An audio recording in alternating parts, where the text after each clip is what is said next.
O governo aprova o projeto de resolução que cria a comissão eventual interministerial responsável da Conferência Ministros da Juventude e no Desporto, CPLP, no jogo de desporto.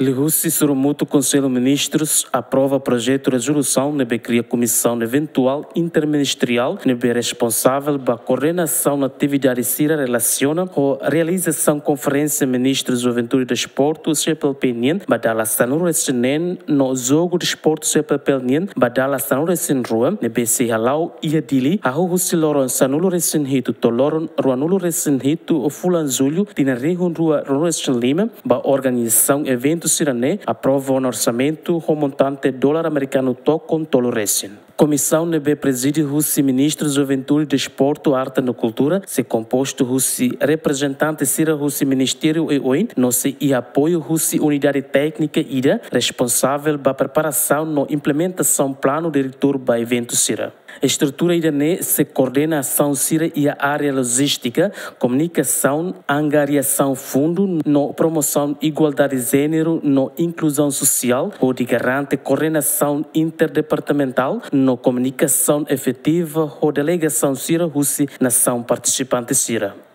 Em a aprovação e Sua Excelência Primeiro-Ministro Russo apresentação ponto de situação preparativa para o Ministério da Juventude e Desporto nem a preparação serne e a orientação que Sua Excelência Primeiro-Ministro Russo para o Ministério da Juventude e Desporto para o processo preparativo serne tem que lá o dia que seleção para atletas serne tem que seleção da dia para depois atleta ser nebe que ba competente atleta nebe que